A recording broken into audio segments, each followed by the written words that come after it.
অনেক দিন পর বেশ লাগছে বন ভ্রমণ। মাঝে মাঝে কাজের ফাঁকে এইসব জায়গায় এলে মন খুব ভালো লাগে। শুদ্ধ বাতাস, মাটির সোনা গন্ধ, পাখির কলতান, আহা।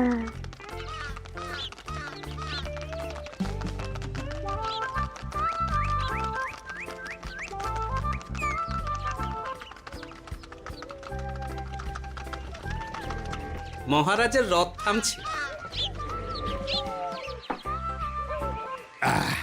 আমরা এইখানে বসে আজ রাজকার্য পরিচালনা করব। মন্ত্রী, তুমি ঝটপট এখানে বসার বন্দোবস্ত করে দাও। আমি এক্ষুনি ব্যবস্থা করে দিচ্ছি মহারাজ। এই এখানেই আমাদের বসার জন্য ছাউনি করে দাও। এক্ষুনি করে দিচ্ছি মন্ত্রী মশাই। এরা বসার জায়গাটা করে দিক, ততক্ষণ আমরা একটু হেঁটে আসি।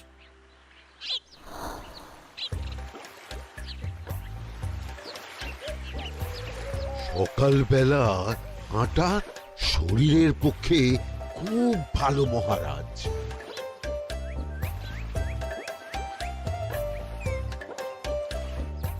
আগেকার দিনে রাজা মহারাজরা এই সব বনে মৃগয়া করতে আসতেন। মৃগয়া একদম ভালো নয় মন্ত্রী। তুমি জঙ্গলে আসছো অন্য প্রাণীদের মারতে। কেন মারবে? ওরা তো তোমার কোনো ক্ষতি করেনি। না, তা করেনি, কিন্তু তখন ওটা রাজা মহারাজাদের খেলা ছিল। শুনেছি আপনার প্রপিতামহ খুব ভালো বাঘ শিকার করতেন, অনেক বাঘ মেরেছেন। মন্ত্রী, তুমি একটা কথা হয়তো জানো না। আমার প্রপিতামহ শিকার করতেন, কিন্তু কোনো স্বাভাবিক জানোয়ারকে নয়, যে বাঘ মানুষ খেকো হয়ে প্রজাদের ক্ষতি করত। আমার প্রপিতামহ সেই সমস্ত বাঘদেরই মারতেন। এছাড়া উনি বন্য প্রাণী সংরক্ষণ করতে বড়ই ভালোবাসতেন।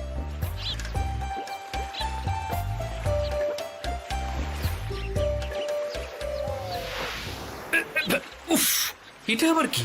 এই এটা আবার কোথা থেকে উড়ে এলো? কোথাও তো ঝড় হাওয়া কিছুই নেই।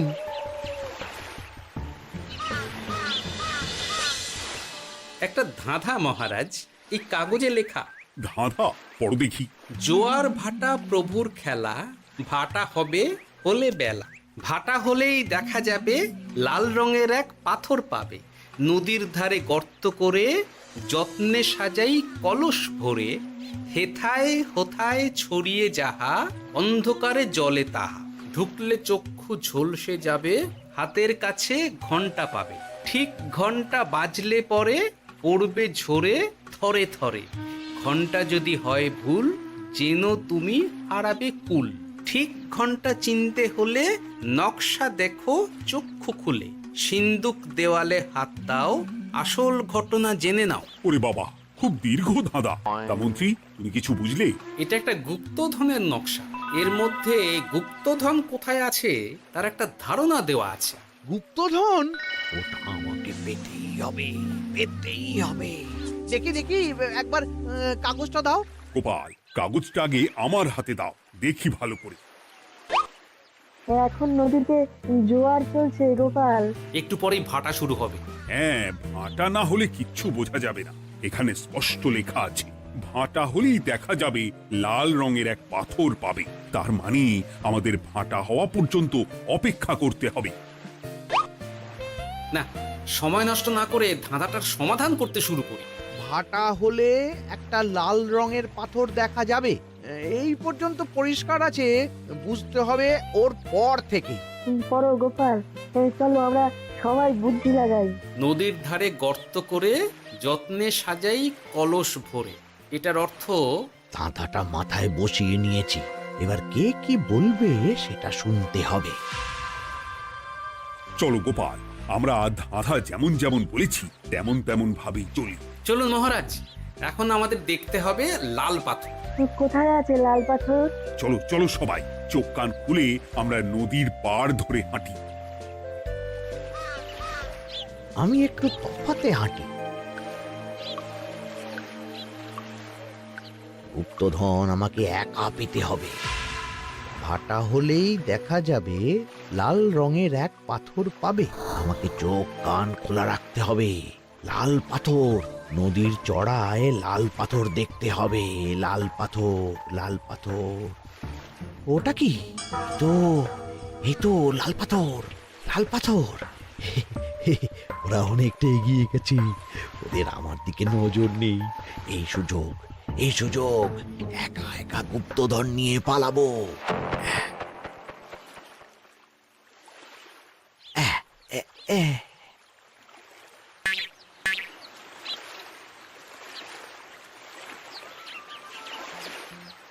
কি গো, আমরা তো হেঁটেই চলেছি, লাল পাথর তো কই দেখতে পাচ্ছি না। আরেকটু হাঁটতে হবে মহারাজ, গুপ্তধন বলে কথা, ওকে আর সহজে ধরা দেয়?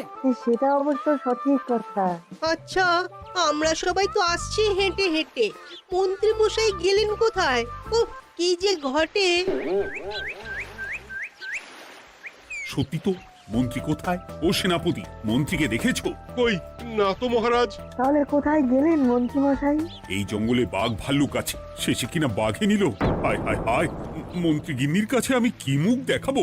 হুম, বাঘ ভাল্লুকের পেটে যাবার লোক তো মন্ত্রী মশাই নন। ও গোপাল, কি ভাবছো? কিছু তো একটা বলো। এখন আমাদের মন্ত্রী মশাইকেই খুঁজতে হবে। তবে মন্ত্রী মশাই বাঘ ভাল্লুকের পেটে যায়নি। তুমি নিশ্চিত হচ্ছ কি করে? অত পেঁচালো মানুষকে বাঘ ভাল্লুক গন্ধ শুকেই ছেড়ে দেবে, হজম করতে পারবে না।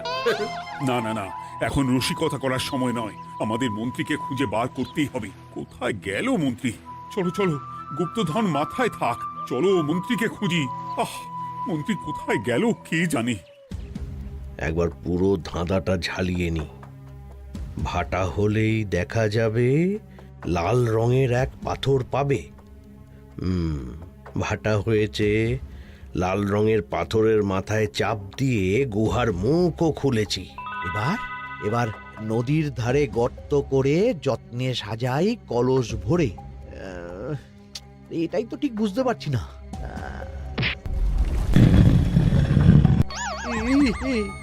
এই রে, এবার কি হবে?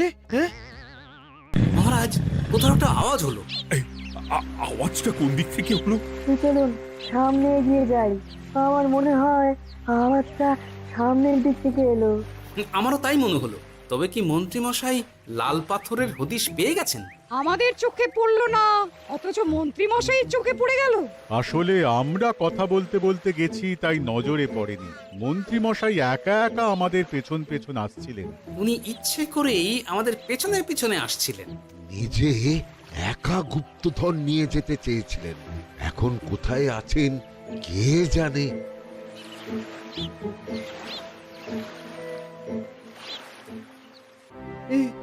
অন্ধকারে কিছু দেখতে পাচ্ছি না তো। দাঁতাতে কি ছিল? হ্যাঁ, কি ছিল? হেথায় হোথায় ছড়িয়ে যাহা, অন্ধকারে জলে তাহা, ঢুকলে চক্ষু ঝলসে যাবে, হাতের কাছে ঘন্টা পাবে। পেয়েছি পেয়েছি, ঘন্টাটা পেতে হবে। ঘন্টা।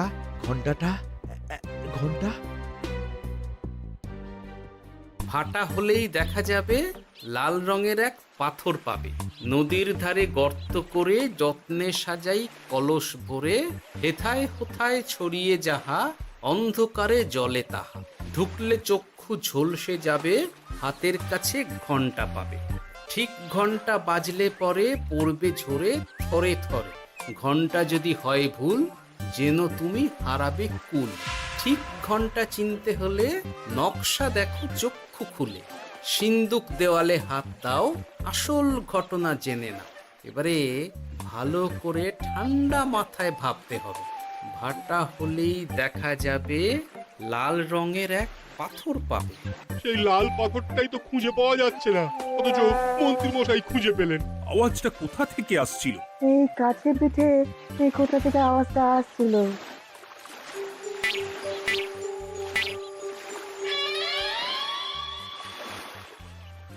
এই তো, এটাই মনে হয় সেই লাল পাথর। একটু নাড়িয়ে চাড়িয়ে দেখি তো কিছু হয় কিনা।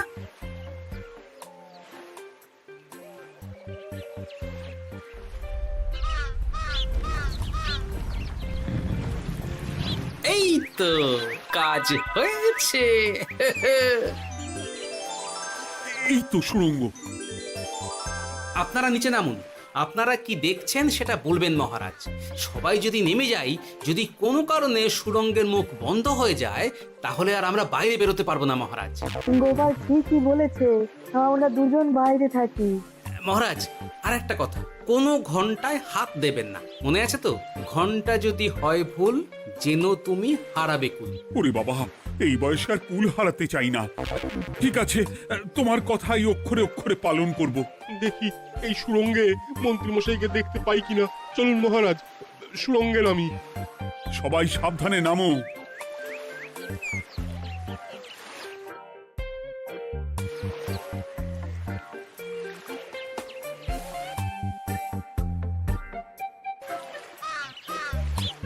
মহারাজ, ওখানে কি কি দেখতে পাচ্ছেন?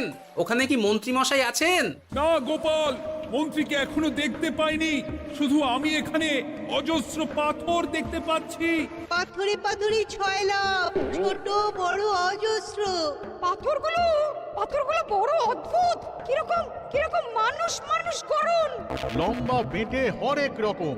মানুষ মানুষ গরম, সেটা কি রকম? আর কিছু? কোনো কলসি কি দেখতে পাচ্ছেন? কলসি তো দেখতে পাচ্ছি না। মহারাজ, কলসি থাকতেই হবে, কারণ ধাঁধায় লেখা আছে নদীর ধারে যত্ন করে যত্নে সাজাই কলস ভরে। গর্তটা আসলে হলো সুড়ঙ্গ, কিন্তু কলস। মহারাজ, মহারাজ, এইদিকে এইদিকে একটা কলসের মতো কি যেন আছে। এইদিকে আসুন, এদিকে এদিকে। হ্যাঁ গোপাল, দেখতে পেয়েছি। এবার আমি যেরকম যেরকম বলবো সেই রকম সেরকমই করবেন। আমি বিজ্ঞানীকে নদী থেকে জল তুলে পাঠিয়ে দিচ্ছি। পাত্র কোথায় পাবে? আমাদের জল খাবার যে পাত্র আছে সেটা আনতে লোক পাঠাচ্ছি। ঠিক আছে। শুধু একটা কথা বলছি, আপনারা কেউই সুড়ঙ্গের ভেতরে কোনো কিছুতে হাত দেবেন না। কেন গোপাল? সব পরে বলবো, এখন আমি যা বলছি সেটা শুধু মনে রাখুন। সুড়ঙ্গের ভেতরে কিছুতে হাত দেবেন না। ঠিক আছে। প্রহরী, তুমি যাও, যেখানে আমাদের বসবার আয়োজন করা হয়েছে সেখানে গিয়ে একটা জলের পাত্র নিয়ে নদী থেকে জল ভরে নিয়ে এসো। গোপাল, মন্ত্রীমশাই কোথায় গায়েব হয়ে গেলেন? কোথাও গায়েব হয়ে যাননি বিজ্ঞানী, কোথাও গায়েব হয়ে যাননি উনি। উনি ওই সুড়ঙ্গের ভেতরেই আছেন। কিন্তু কেউ তো ওনাকে দেখতে পাননি। সম্ভবত পাথর হয়ে আছে। এখন কিভাবে পাথর হয়েছেন সেটা তো আমি বলতে পারবো না। সবটাই স্বপ্নের মতো লাগছে। ঠিক যেন স্বপ্নের মতো লাগছে। এই জীবনে সুরঙ্গ দর্শন হয়ে গেল। আমাদের পাতাল প্রবেশ। পাতালে আসিয়া আমি মনে মনে বলি, গুপ্তধন নিয়ে আমরা যেন সৎ পথে চলি। তোমার এখনো কাব্য আসছে সভাকবি? আসছে মানে কাব্যের সাথে আছে রোমাঞ্চ, করছে গা শীত, হচ্ছি আমি অধীর। মহারাজ, জল দিয়ে বিজ্ঞানীকে পাঠাচ্ছি। কি করতে হবে বিজ্ঞানীকে সব বলে দিয়েছি। তুমি ভেতরে আসবে না? আসবো ঠিক সময়ে। এখন আমি যেমন যেমন বলবো আপনি ঠিক তেমন তেমন করবেন। ঠিক আছে। বিজ্ঞানী, যেমন যেমন বললাম ঠিক তেমন তেমন ভাবে কলসিকে জল দিয়ে পরিষ্কার করবে। মনে রেখো, ধাঁধায় আছে কলসি সাজাই যতন করো। তুমি একটা কথা মনে রেখো বিজ্ঞানী, কোথাও হাত দিও না কিন্তু। ঠিক আছে গোপাল, তোমার উপস্থিত বুদ্ধির তুলনা নেই। আমি যাচ্ছি গোপাল। সাবধানে সাবধানে। মহারাজ, বিজ্ঞানী যাচ্ছে। সাবধানে নামো, সাবধানে। মহারাজ, এই কলসিটা কোথায়? ওই তো, একটু সাবধানে যাও।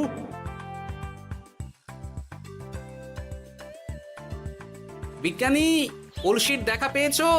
পেয়েছি পেয়েছি পেয়েছি। এবারে কলসিটাকে ভালো করে জল দিয়ে ধুয়ে দাও।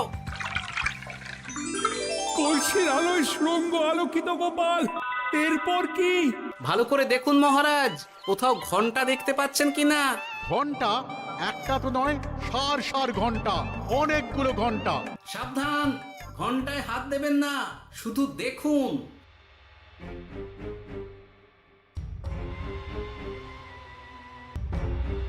মহারাজ, আমরা গুপ্তধনের খুব কাছে চলে এসেছি। তাই নাকি? কি মজা কি মজা, এবার খাবো ক্ষীরের গজা। আহ, সভাকবি চুপ করো, এখনো আমরা গুপ্তধন পাইনি। বাবার মুখে দাঁড়িয়ে সবগুলো তারা আঁকা। বিজ্ঞানী, কোনো ঘন্টায় চাঁদের নকশা করা আছে কি? একটু দেখে বলো না। আমি আতস কাজ নিয়েই দেখছি, সব ঘন্টাতেই তারা আঁকা। খবরদার, কোনো ঘন্টাকেই ছোঁবে না। ঠিক আছে, কোনো কিছু না ছুঁয়ে আমি দেখছি। পেয়েছি গোপাল, চাঁদ আঁকার ঘন্টা পেয়েছি। ওই ঘন্টাটা বাজাও, বাজাও।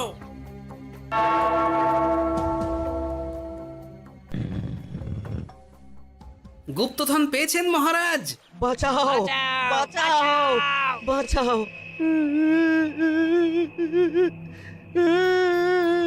বাঁচান মহারাজ, বাঁচান বিজ্ঞানী, মহারাজ, মন্ত্রীর গলা পাচ্ছ না? মহারাজ, আমি পাথর হয়ে আছি, আমাকে মানুষ করুন মহারাজ। তুমি তো মানুষই ছিলে, হঠাৎ করে পাথর হলি কেন? মহারাজ, গুপ্তধন পেয়েছেন? পেয়েছি, তার সাথে মন্ত্রীকেও পেয়েছি। মন্ত্রী এইখানে কোথাও পাথর হয়ে দাঁড়িয়ে আছে। দাঁড়ান মহারাজ, এবার আসছি। সাবধানে এসো। আমি ভেতরে যাচ্ছি, বুঝলে? যদি কোনো কারণে দেখো পাথরটা গুহার মুখটা আটকে দিয়েছে, অমনি তোমাদের কাজ হলো পাথরটাকে ছুঁয়ে ফেলা, বুঝলে? ঠিক আছে গোপাল দাদা, আমার মনে হয় বিপদ আর কিছু ঘটবে না, তবুও সাবধানের তো মান নেই।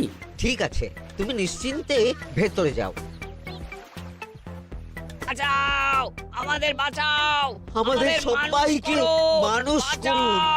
আমাকে মানুষ করুন মহারাজ। আপনাকে তো মানুষ করা হবে মন্ত্রী মশাই। আগে বলুন, আপনি পাথর হলেন কি করে?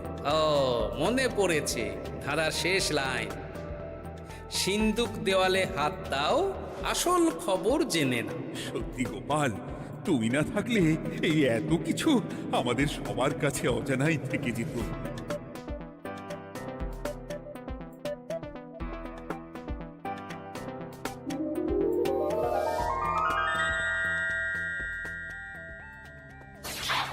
ধন্যবাদ আমাকে মুক্ত করার জন্য। আপনি কে? আমি যক্ষ। আমাকে এই ধন সম্পত্তি পাহারা দেওয়ার জন্য এক ডাকাত দলের সর্দার যক্ষ করে রেখেছিল। আমি 100 বছর ধরে এইখানে যক্ষ হয়ে আছি। আমি তোমার জন্য মুক্ত হলাম গোপাল। এই সম্পত্তি তোমার গোপাল। সম্পত্তি নিয়ে আমি কি করব? আমি এই সব সম্পত্তি মহারাজকে দান করলাম, রাজ্যের অনেক কাজ হবে এতে। তুমি ধন্য গোপাল, তুমি ধন্য। এবার আমার যাবার সময় এসেছে, আমাকে যেতে হবে। যাবার আগে এই পাথরগুলোকে মানুষ করে যান। এরা সব লোভী। আমি আমার সীমিত ক্ষমতায় এই গুপ্তধনের ধাঁধাকে এখানে যারাই ভ্রমণ করতে আসে তাদের হাতে তুলে দিই, কিন্তু কেউ এই ধাঁধার সমাধান করতে পারে না। সবার মনে লোভ কাজ করে, এই লোভ এদেরকে পাথর করে রেখেছে। পাথর হলো কি করে? একটা মানুষ এসে বুক ভরা লোভ নিয়ে আধা পুরো না জেনে পাথরে হাত দিলেই সে পাথর হয়ে যাবে। আমাদের আমাদের আমাদের ভুল ভুল হয়েছে, আর লোভ আর করবো লোভ না, করবো না। আমাদের বাঁচাও। আমাকে মুক্ত করে দিন, আমার খুব ভুল হয়েছে মহারাজ, মুক্ত করে দিন আমায়। তুমি এখানে আগে এসেছিলে, তাই তো আগে এসে ভাবলে নিজেই একা একা গুপ্তধনকে হরপ করে দেবে। এদিকে তোমাকে না দেখতে পেয়ে আমাদের কত চিন্তা হচ্ছিল। যারা লোভী তারা কারো কথা ভাবে না, শুধু নিজের কথা ভাবে। আমাকে আর একটা সুযোগ দিন, আমি আর লোভ করব না মহারাজ। ও, তোমার কথার কোনো দামই নেই। না মহারাজ, আমাকে আমাকে আর একটা সুযোগ দিয়ে দেখুন, আমি আর লোভ করব না, আমাকে মানুষ করুন মহারাজ। আমাদের সবাইকে আমাদের মানুষ সবাইকে করুন। মানুষ করুন, দয়া দয়া করে করুন, দয়া মানুষ করুন। যক্ষরাজ, এদের আপনি ক্ষমা করে দিন। ঠিক আছে, তোমাদের আবার মানুষ করে দিচ্ছি। আহ আহ, বাঁচলাম বাঁচলাম। এই রকম বারবার বাঁচা যাবে না, কিন্তু এবার সাপ ব্যাং যাই হবে না কেন ওইভাবেই থাকতে হবে, এই আমি বলে দিলাম। এবার আমার মুক্তি। মুক্তি নেবার আগে আরেকটা প্রশ্ন, যে ডাকাত সর্দার তার সম্পত্তিকে রাখার জন্য আপনাকে যক্ষ বানিয়েছিল, এ সম্পত্তি তো তাদের, আমরা তো নিতে পারি না। লোভ বড় খারাপ গোপাল। অতিরিক্ত লোভ মানুষকে পশু করে দেয়। ওই ডাকাত দল এই সম্পত্তির জন্যে সবাই কাটাকাটি করে মরে গেছে, কেউ আর বেঁচে নেই। সুতরাং এই সম্পত্তিতে তোমার অধিকার আছে, এই সম্পত্তি তুমি গ্রহণ করো। নিলাম আমি, কিন্তু এই সম্পত্তি মহারাজকে আমি দান করলাম। ডাকাত দল জনগণের সম্পদকে লুটেই তো সম্পত্তি বানিয়েছে, তাই আমি জনগণের কাজে লাগবার জন্যই এই সম্পত্তি মহারাজকে দিলাম। গোপাল, তোমার জয় হোক। এবার তাহলে আমি যাই, তোমরা সবাই সুখে থেকো আর ভালো থেকো। গোপাল, তোমার তুলনা হয় না। তোমার ঋণ আমি কোনোদিন শোধ করতে পারবো না। তুমি কৃষ্ণনগরের জন্য যা করলে তা ইতিহাসে লেখা থাকবে। না মহারাজ, আমি এমন কিছু করিনি, এই কাজ সবাই করবে। জয় গোপালের জয়, জয় গোপালের জয়, জয় কৃষ্ণনগরের জয়। জয় কৃষ্ণ, জয়।